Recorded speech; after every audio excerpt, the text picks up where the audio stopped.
Pernahkah Anda mendengar bahwa berdirinya Kesultanan Banten tak bisa dilepaskan dari kisah seorang putra Prabu Siliwangi yang mencari kebenaran iman? Inilah kisah yang menghubungkan kerajaan Sunda Pajajaran, perjalanan spiritual Kian Santang, dan lahirnya salah satu kesultanan Islam terbesar di Nusantara. Tangan menunjuk kanan, jangan lupa subscribe agar Anda tidak ketinggalan kisah sejarah Nusantara yang syarat makna ini. Sejarah Nusantara adalah samudera luas yang dipenuhi kisah-kisah heroik, spiritual, dan penuh pertarungan nilai. Dari kerajaan Pajajaran yang megah, hingga lahirnya Kesultanan Banten yang menjadi pusat perdagangan dunia, ada sebuah jembatan tak kasat mata, tokoh-tokoh yang menyalakan api perubahan. Salah satunya adalah Raden Kian Santang, putra Prabu Siliwangi dari Pajajaran, yang perjalanan hidupnya menorehkan jalan baru bagi penyebaran Islam di tanah Sunda. Pada abad ke-15, di tanah Pasundan berdiri sebuah kerajaan besar yang disebut Pajajaran. Pusat pemerintahannya berada di Pakuan, di sekitar wilayah Bogor sekarang. Pajajaran dikenal sebagai kerajaan agraris yang makmur. Sawah-sawah terbentang, sungai-sungai menjadi jalur perdagangan, dan rakyatnya hidup tentram di bawah naungan seorang raja besar, Prabu Siliwangi. Prabu Siliwangi bukan sekadar seorang penguasa. Ia adalah simbol kejayaan tanah Sunda. Dalam berbagai naskah kuno, ia digambarkan sebagai raja yang bijaksana, pemberani, dan dicintai rakyatnya. Namanya harum hingga jauh keluar Pajajaran, menjadi panutan dan kebanggaan orang Sunda. Di masa pemerintahannya, Pajajaran memiliki hubungan dagang dengan berbagai daerah, dari pesisir utara Jawa hingga pedagang asing dari Tiongkok dan India. Pelabuhan Sunda Kelapa, yang sekarang menjadi Jakarta, menjadi pintu gerbang dunia luar. Kejayaan ekonomi ini membuat Pajajaran disegani. Namun, di balik gemerlapnya kejayaan, angin perubahan perlahan bertiup. Para pedagang dari Arab, Gujarat, dan Asia Tenggara membawa bukan hanya barang dagangan, tetapi juga ajaran baru, Islam. Di pesisir utara Jawa, agama ini mulai diterima, terutama melalui Cirebon dan para wali. Di istana Pajajaran sendiri, pengaruh Hindu-Buddha masih sangat kuat, dan Prabu Siliwangi teguh menjaga keyakinan leluhur. Akan tetapi, gelombang perubahan itu semakin besar, seakan menunggu waktu untuk menantang tatanan lama. Prabu Siliwangi berdiri kokoh, memegang teguh warisan nenek moyang. Ia ingin melindungi kerajaannya dari perpecahan. Namun, tanpa disadari, pergeseran zaman akan datang melalui orang-orang terdekatnya sendiri, termasuk seorang putra yang kelak mengguncang arah sejarah Pajajaran, Raden Kian Santang. Di balik keagungan Prabu Siliwangi, lahirlah seorang putra yang kelak menjadi tokoh penting dalam perubahan zaman, Raden Kian Santang. Sejak kecil ia dikenal berbeda dari saudara-saudaranya. Wajahnya teduh, sorot matanya tajam, dan tubuhnya tangguh. Seiring bertambah usia, Kian Santang tumbuh menjadi ksatria yang sakti, ahli ilmu kanuragan, dan disegani bahkan oleh para jawara tanah Sunda. Namun, meski kekuatan dan kehormatan sudah ada di genggamannya, batin Kian Santang tak pernah tenang. Dalam dirinya selalu ada pertanyaan. Apakah arti kekuatan bila hati kosong? Apakah makna kejayaan bila jiwa tak menemukan tujuan sejati? Kegelisahan itu semakin besar ketika ia mendengar cerita dari para musafir dan pedagang yang datang dari jauh. Mereka menyebut nama seorang manusia mulia di tanah Arab, Muhammad, seorang nabi terakhir yang membawa ajaran Islam. Kisah tentang keteguhan, keadilan, dan cahaya kebenaran sang nabi, membuat hati Kian Santang bergetar. Rasa ingin tahu itu berubah menjadi panggilan. Ia merasa harus mencari jalan kebenaran, meski artinya meninggalkan kenyamanan istana.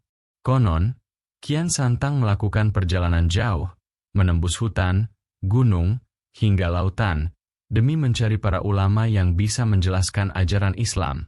Dalam beberapa versi cerita rakyat, Kian Santang bertemu dengan para wali di tanah Jawa, terutama yang kelak dikenal sebagai Wali Songo. Dari merekalah ia belajar tentang tauhid, iman, dan Islam. Semakin ia mendalami, semakin ia merasakan ketentraman yang tak pernah ditemuinya sebelumnya. Akhirnya, Kian Santang pun mengucapkan 2 kalimat syahadat. Ia resmi memeluk Islam. Saat itu, ia merasakan sebuah kelegaan yang besar, seolah jiwanya yang lama mencari kini telah menemukan rumah. Namun, keputusan ini bukan tanpa resiko. Ia sadar benar bahwa ayahnya, Prabu Siliwangi, adalah seorang raja besar yang teguh memegang keyakinan leluhur. Membawa Islam ke Pajajaran berarti mengundang perbedaan, bahkan bisa memicu pertentangan. Tetapi hati Kian Santang telah mantap. Ia yakin bahwa kebenaran harus dibawa, walau berat konsekuensinya. Dan dengan tekad itulah, ia bersiap kembali ke tanah Sunda untuk menghadapi ayahandanya sendiri.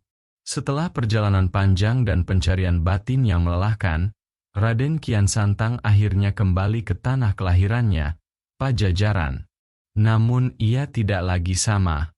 Ia pulang sebagai seorang Muslim, dengan tekad untuk menyebarkan kebenaran yang ia yakini.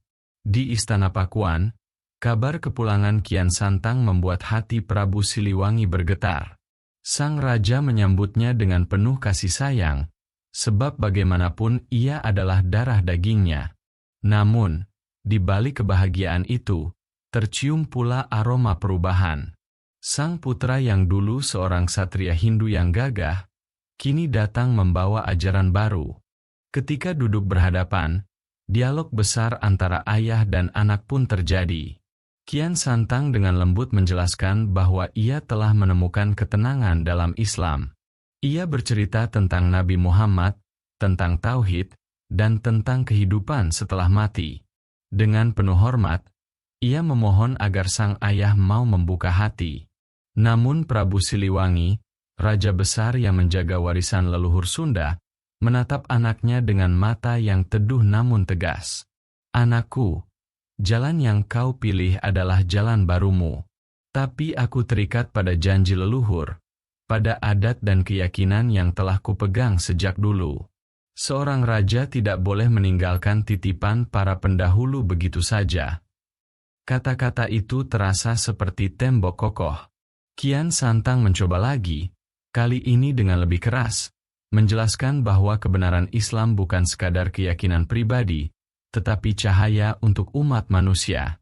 Namun, sekali lagi, sang ayah hanya menggeleng.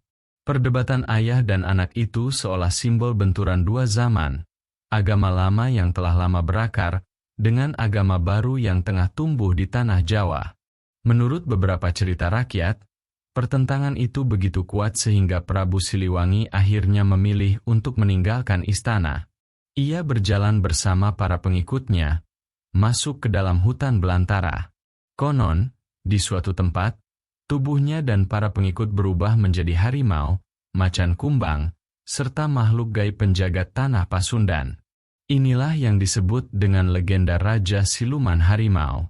Bagi sebagian orang Sunda, Prabu Siliwangi bukanlah raja yang kalah, melainkan raja yang moksa, menghilang dari dunia fana, kembali ke alam gaib sebagai penunggu dan pelindung tanah leluhur. Sementara Kian Santang, dengan hati yang berat, tetap melanjutkan perjalanannya.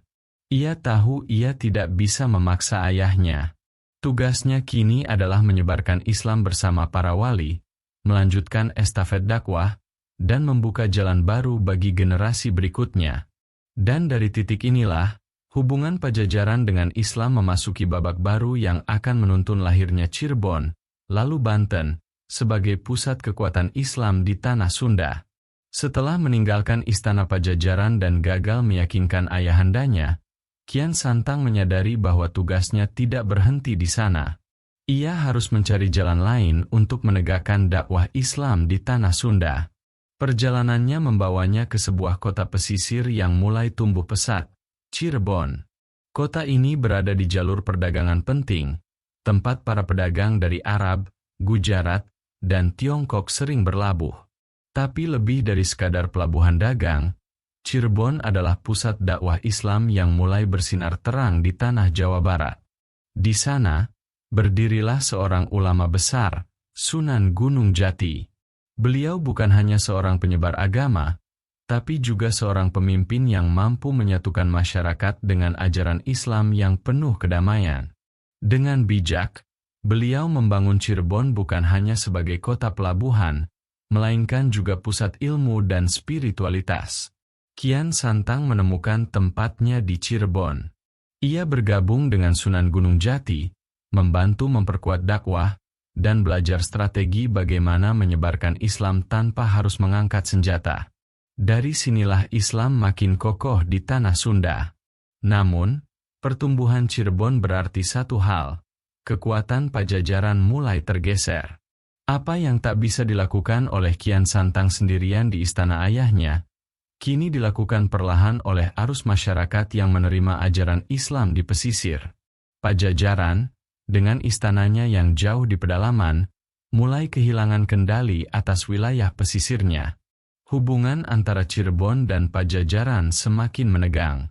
Pajajaran melihat Cirebon sebagai ancaman bagi tradisi lama, sementara Cirebon melihat Pajajaran sebagai penghalang bagi dakwah Islam. Hingga akhirnya, sejarah mencatat bahwa Cirebon benar-benar memisahkan diri dari Pajajaran dan berdiri sebagai kekuatan politik sekaligus spiritual yang mandiri. Dari sinilah jalan menuju Banten mulai terbuka. Sebab dari Cirebon, pengaruh Islam menyebar ke barat, menelusuri pesisir Sunda, hingga mencapai wilayah yang kelak menjadi pusat peradaban baru, Banten. Dari pesisir Cirebon, ajaran Islam terus meluas. Para pedagang, ulama, dan murid-murid Sunan Gunung Jati membawa dakwahnya ke barat. Di tepian laut yang subur dengan lada dan hasil bumi, berdirilah sebuah pelabuhan kecil yang kelak mengguncang dunia, Banten. Pelabuhan ini strategis. Kapal-kapal dari Arab, Gujarat, Tiongkok, hingga Eropa singgah untuk berdagang. Tanahnya subur, masyarakatnya ramah, dan letaknya menjadi pintu gerbang menuju jalur internasional, Selat Sunda. Disinilah Maulana Hasanuddin, putra Sunan Gunung Jati, mulai menancapkan pengaruh. Ia bukan sekadar seorang ulama, melainkan juga pemimpin yang cerdas. Dengan bimbingan ayahnya, Hasanuddin berhasil menaklukkan pelabuhan Banten, yang sebelumnya berada di bawah pengaruh Pajajaran. Namun penaklukan ini bukan sekadar soal politik atau militer. Hasanuddin menyebarkan Islam dengan bijaksana. Rakyat Banten menerima ajaran baru itu, karena melihat keadilan, persaudaraan, dan kekuatan spiritual yang dibawa Hasanuddin. Dari sinilah ia kemudian diangkat sebagai Sultan pertama Banten. Berdirinya Kesultanan Banten menandai babak baru dalam sejarah tanah Sunda. Pajajaran, yang dulu jaya di bawah Prabu Siliwangi, kini benar-benar tersingkir ke pedalaman. Islam telah mengakar di pesisir, dan Banten muncul sebagai kekuatan baru, bukan hanya di Jawa, tetapi juga di dunia internasional. Pada abad ke-16, Kesultanan Banten menjadi salah satu pusat perdagangan lada terbesar di dunia. Pedagang Portugis, Belanda, Inggris, bahkan Tiongkok, semua datang ke Banten. Kota pelabuhan ini berubah menjadi melting pot budaya, ilmu, dan agama. Dan bila kita tarik benang merahnya, semua ini berawal dari sebuah pergulatan batin seorang putra, Kian Santang. Dari kegelisahannya mencari kebenaran, dari dialognya dengan Prabu Siliwangi, hingga peran Sunan Gunung Jati, akhirnya lahirlah sebuah peradaban Islam yang besar di Banten. Kesultanan Banten bukan hanya berdiri karena kekuatan politik, tetapi karena kekuatan spiritual yang telah ditanamkan oleh para tokoh sebelumnya. Sejarah Kesultanan Banten bukanlah kisah yang berdiri sendiri, melainkan bab lanjutan dari perjalanan panjang Pajajaran dan tokoh-tokoh spiritual seperti Kian Santang. Dari dialog batin seorang putra dan ayah, lahirlah jejak besar yang mengubah arah sejarah Nusantara. Kilauan jadi, setiap kali kita melihat sisa-sisa kejayaan Banten, ingatlah bahwa di baliknya ada perjalanan iman, konflik, dan harapan yang teranyam sejak masa Prabu Siliwangi. Tangan menunjuk kanan jika Anda suka kisah mendalam seperti ini. Jangan lupa like, komen, dan subscribe agar kita bisa terus menelusuri jejak sejarah Nusantara yang penuh makna.